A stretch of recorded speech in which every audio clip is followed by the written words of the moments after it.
From Lake Mead, the Water Authority says levels are so low that a major water intake is now exposed. Record low water levels at Lake Mead, the country's largest reservoir. Launching boats from Echo Bay will no longer be happening. So the closure is coming now as water levels reach historic lows. Seen approximately a 20-foot drop in lake levels just this year. A body found on the shores of Lake Mead had been underwater since the 1980s. 20 years. That space is larger than the height of the Statue of Liberty. Today, the harbor is closed. The place looks dry and desolate. The situation at Lake Mead has gotten to the point that it's receiving national attention.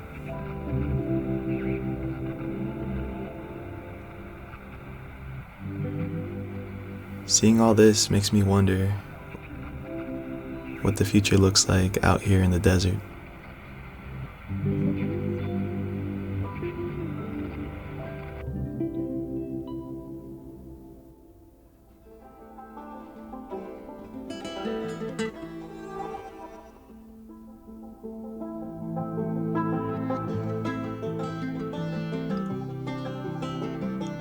The water in Lake Mead starts its journey as snow in the Rocky Mountains of Colorado.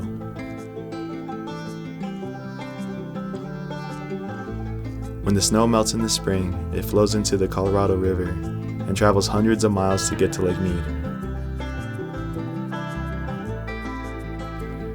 But because of the drought, which has been intensified by climate change, there has been far less snow year after year. Well, really, we saw this drought take hold in 2002. And it was 2002 when the flows of the Colorado River were 25% of average. It was a very dry year.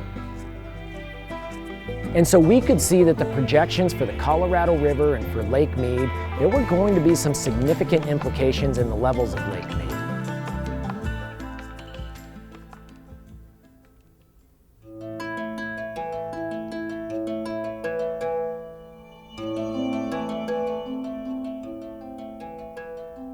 What you see here at Hoover Dam, Lake Mead, is the results of 22 years of drought. Right now, our pool elevation is about 34% of capacity. And we're at levels now that haven't been seen since the reservoir was initially filled following the completion of Hoover Dam in 1937.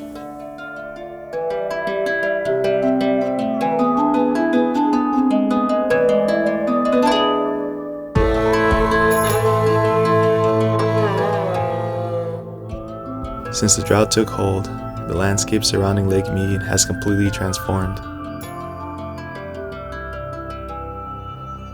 Structures that were once submerged now sit on dry land.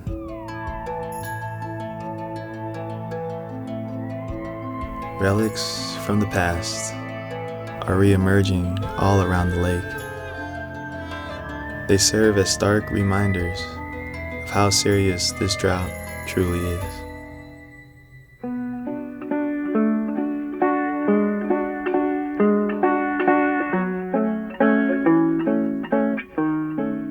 With a reservoir that's down significantly, we're able to generate less hydropower. Right now, we're only generating about 70% of what we could traditionally with a full reservoir.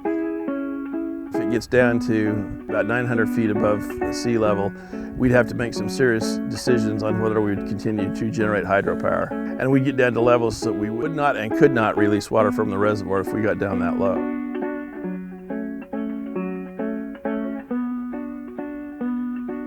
To refill this reservoir and the Lake Powell above us would take probably anywhere between 5 and 7 years of significantly above precipitation. So we're going to need some very wet winter years to recharge this reservoir, along with the conservation measures or cutbacks that we'll be instituting with lower priority water users.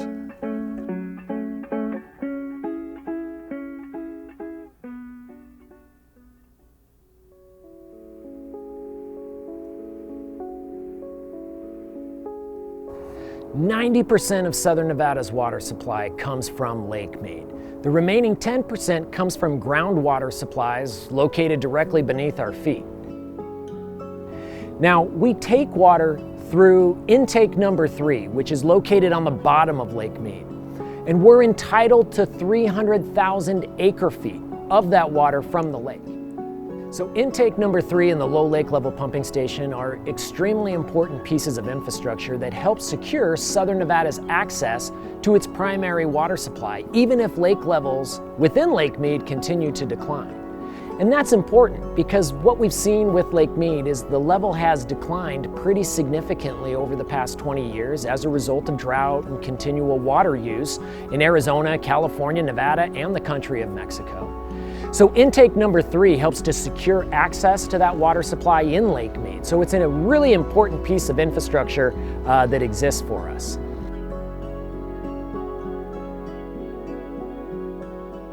The other thing that's really unique about Southern Nevada and the way that we use water is that we reclaim and return nearly 100% of all of the water used indoors back to Lake Mead.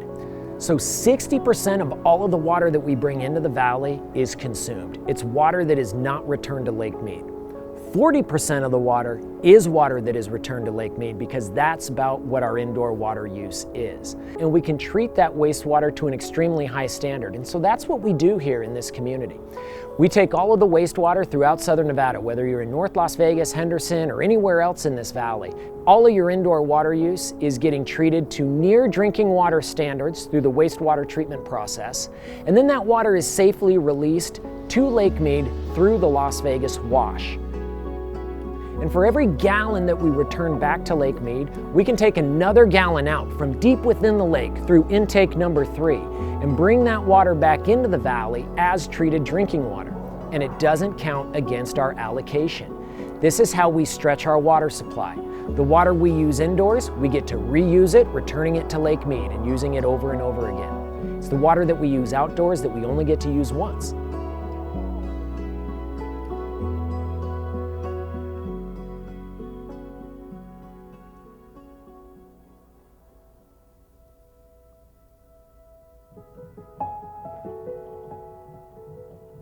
Just to put it in a little bit of context, this drought started in 2002.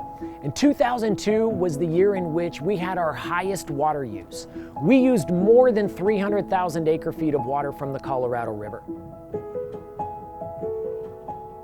Since 2002, we have reduced our consumption of Colorado River water by 25%, yet our population has increased by nearly 800,000 people during that same time. So it just demonstrates that we can grow our economy without growing our water use. In fact, we can grow our economy while reducing our water use.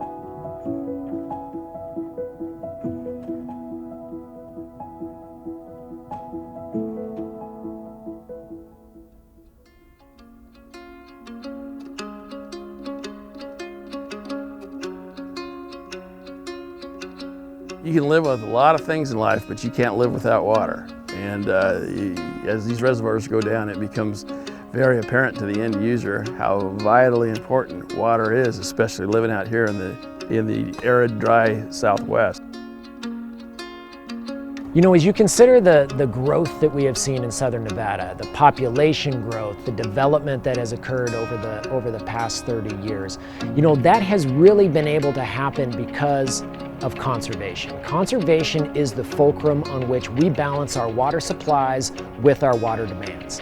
And it's really driving down those water demands that frees up water that can continue to be used throughout this community.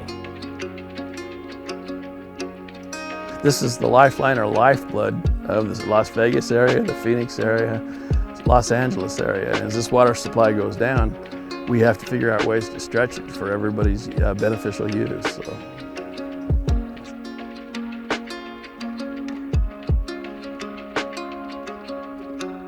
Well, one thing I always like to remind people is that the public servants that are working on water issues for Southern Nevada and for Las Vegas are invested in this community just as much as you are.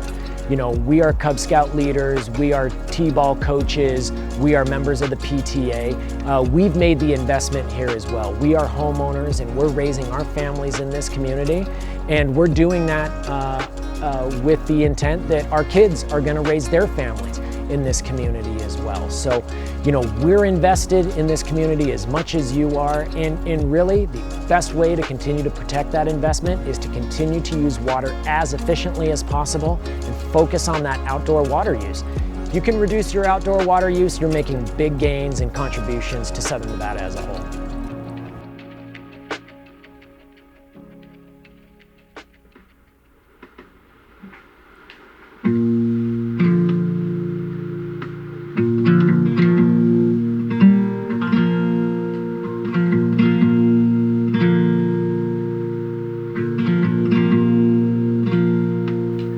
I'm not gonna lie, I'm still a bit worried about the future of Lake Mead. But learning about the things our community has done and continues to do to help conserve water gives me confidence moving forward.